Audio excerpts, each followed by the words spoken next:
Okay, the recording has started. So this new chapter called density, okay, is a very important one. And many students struggle because there's quite a bit of mathematics involved. Listen first, then you copy. But before I talk about density, I want to talk about this word, RATE, rate, because they are related. And in primary school, actually you have been taught rate before, just that you may not know. So let me just ask, anybody has any idea what does RATE stands for? You can use any language, any words. What do you think it stands for in your own words? I start with Shannon. What do you think is rate? What comes to your mind when you see this word? Sorry? Math, mathematics. You think of math, okay. Fair enough. Tong Yin, what comes to your mind when you see this word? Sorry? You think of speed. Okay, great. Xing Yi, what comes to your mind when you see this word? Okay, nothing comes to your mind. You? You also think of speed. The average time taken for a project. Oh, very long. If we can reduce what you say into one word, what word will you choose? What comes to your mind when you see this word? Actually, I'm thinking of one word, four-letter word. Start with T. Yes, this is very important. When you see the word rate, actually what we are really referring to is time. That's why those of you who say speed, you are not wrong. Let's revisit speed again. Would you agree that this is the unit for speed? Damn it. So how do you expand this into a simple sentence? We can say that in 1 second, comma, moves 10 meters. You agree with this statement? So this is what rate stands for. Can you see there's a time factor involved? This is the time. The time is with 1 second. Therefore, speed is a type of rate. That is correct. Understand? So before you copy, I'm going to say something very lame. Huh? I tell my students, when you think of rate, it's like this. It's something something. For example, what you learn in primary school, did you learn meter per second? Did you learn things like meter per second? You did, right? Meter per second refers to your speed. Okay, so this is how you want to remember what is rate. It is always something per something. Understand? One last thing before you copy. Anybody can tell me what does the word per reminds you of?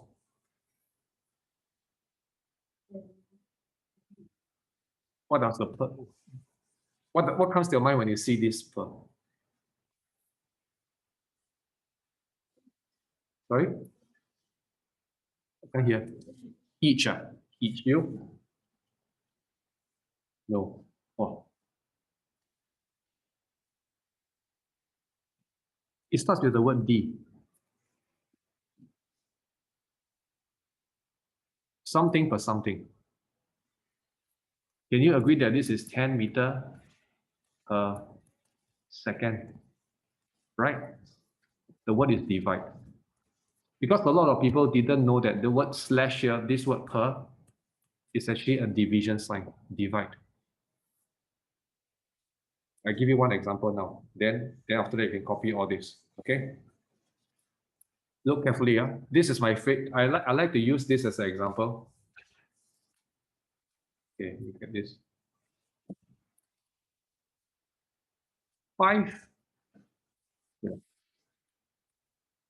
10 dollars to buy 2 fishes. Okay, think about this statement here. It costs $10 to buy 2 fishes. If I take $10 divided by 2 fishes, what am I going to actually get? What is the value I'm going to get? What is $10 divided by 2 fishes? I'm going to get $5 per fish.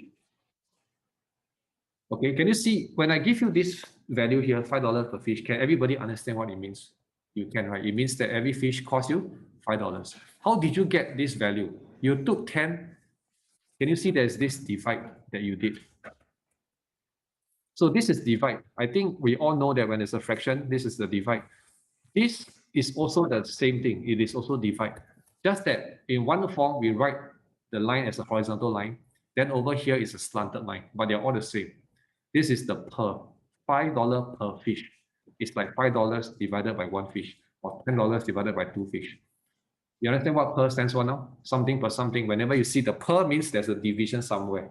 Is this clear? Okay, so this is the introduction. You can copy this now. I pause the recording here. There is two words that students always confuse, and it's because in primary school, the teachers don't tell you the difference, okay? Have you heard of the word weight? I'm sure we all have, right? In secondary school, you are going to be introduced to another word called mass. Are all of you aware of the existence of these two words? Okay. How many of you all along were thinking that they are actually the same or similar? Come on, cannot just be me, right? When I was a kid, I thought they are the same. I just used them interchangeably. Yeah. Sorry, say again? Yeah, I know. Until you know the difference. So you know the difference now. Share with me the difference. It's like mass the amount of metal and object. Then weight. The weight, I think, is the amount of gravity you put down. All right, yeah, that's the main difference. So he seems to understand the difference. So we have been using this wrongly in primary school. Okay, for example, if I were to ask, okay, ask Tong Yin, if you have gone for a health check before, right? The nurse come to your school. One of the things they always do is, I think they check your eyesight first of all, then they take your weight, right? So what is your weight? 43 kg. So example, right? I think you can see. To say that the weight is 43 kg, in O levels, you're going to get 0 marks. This is wrong. Man. Okay, for a simple reason, weight, you don't measure it in kg.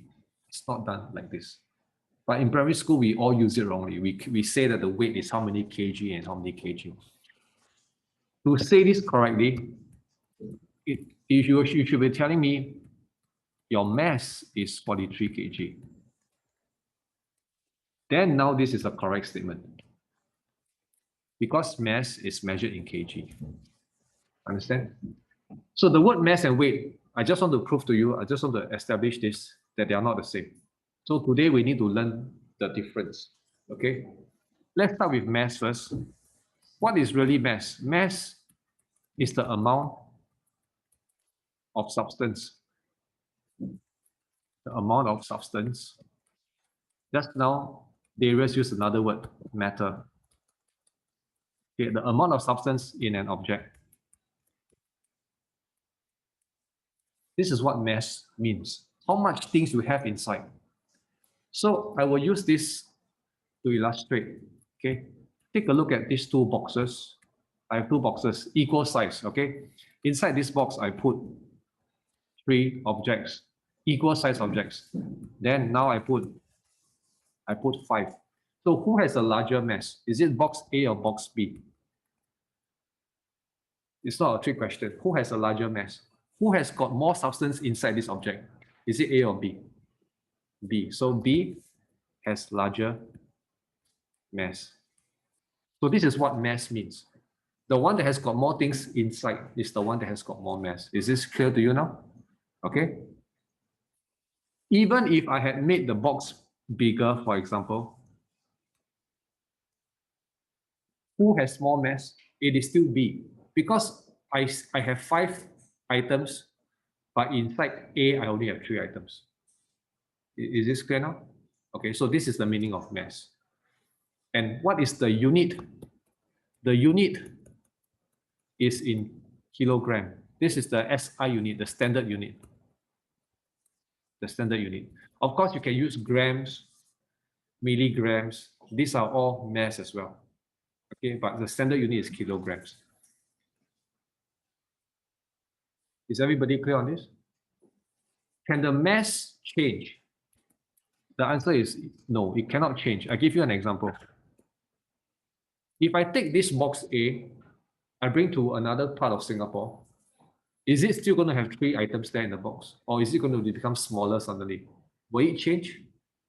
It wouldn't change, right? So if I have a box, I put 3 items, no matter where I go, I can even go to the moon right now. Is the 3 items still going to be in the box?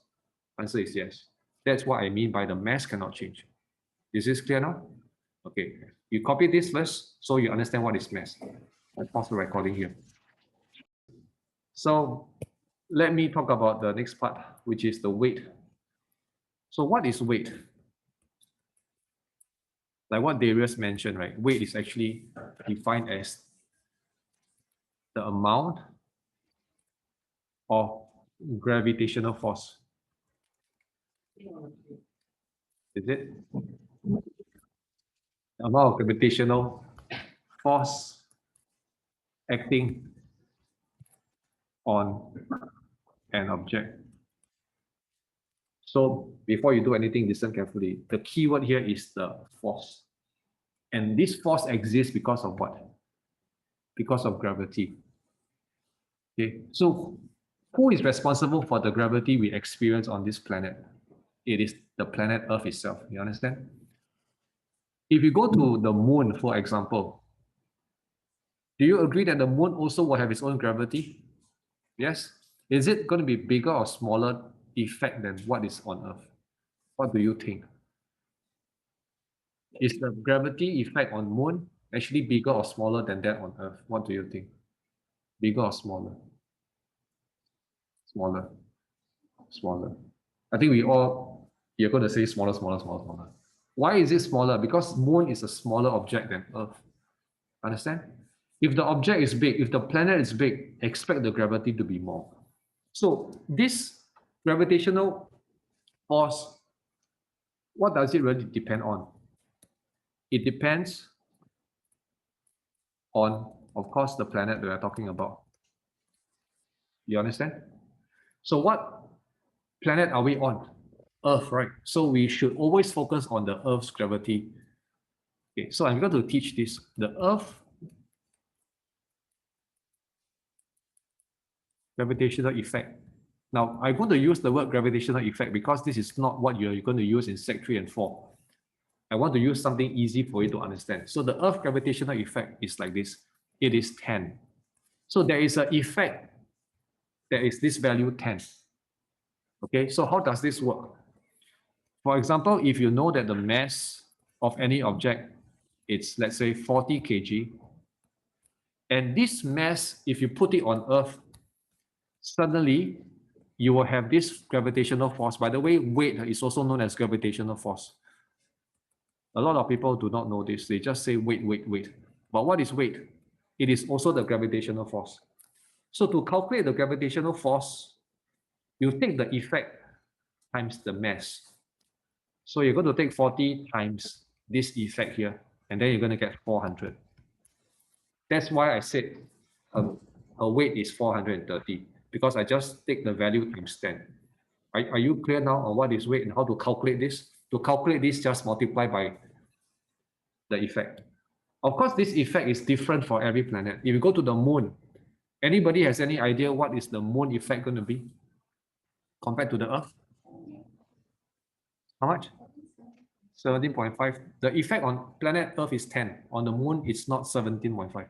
If you say 17.5, that means it's actually more than Earth, you know. It's actually lesser. It's lesser. How many times lesser? 6. It's quite interesting, right? You got 6 times lesser means if you jump, right? Imagine you use all your force and you jump. You can actually jump 6 times higher than what you can do on Earth. It's very cool, actually. Think about how high you can jump. Now you go to the moon, you do the same jump, you're going to jump very high because the effect is 6 times lesser. The unit is capital N, newtons. So this is the main difference. Your mass is in kg, your weight is in newtons. I spell for you the full word newtons. The unit is in newtons, N-E-W-T-O-N, capital N. This is the unit. Is this clear now? So what do? You always multiply by this effect. Anybody confused? Oh, okay so far? Okay, good. We copy this now. Pause the recording. So of course, I just talked about this question, right? Can your weight change? The answer is yes, it can change. It can change because it depends on the gravity effect. In fact, there is such a term called weightlessness. Have you heard people talk about this word weightlessness? You know how to experience this? I can show you, illustrate to you. Today, right, if I say I want to measure your weight, what do? You stand on top of a weighing machine, right? Instead of standing on it, could you also sit on it in a sense? After all, it's still going to measure how heavy you are in a sense, right? So I tell you how to experience weightlessness. Imagine you are sitting on the weighing machine now. Okay? Maybe before that, let me ask you, have you guys sat roller coaster before? You know what is the most frightening part of the roller coaster? It's when it drops off. But why is the dropping off part scary? It's because at one point in time, your backside is not really touching the chair of the roller coaster. At one point in time, there was a bit of separation. So you're moving down and the roller coaster is moving down. But as long as you don't feel the roller coaster touching you, that is the part where you have this weightlessness experience. It's very simple. All of you feel very comfortable and safe sitting on your chair now, right? But what if the floor suddenly give way and then the chair is going to drop? You're going to drop with the chair, right?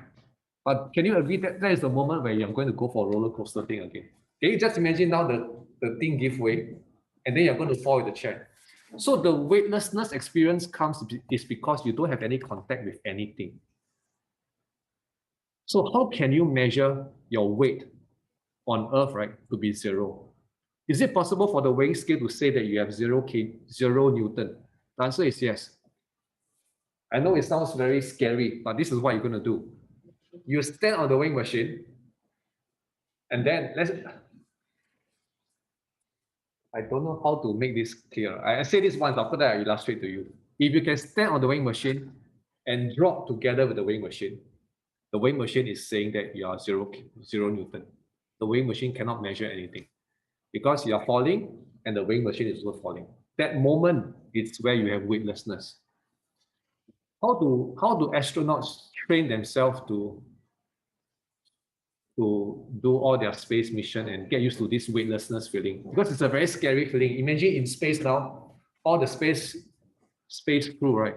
They're always going through this weightlessness experience. So it's every time they're falling off the roller coaster, whatever they're experiencing that, how do they train for this?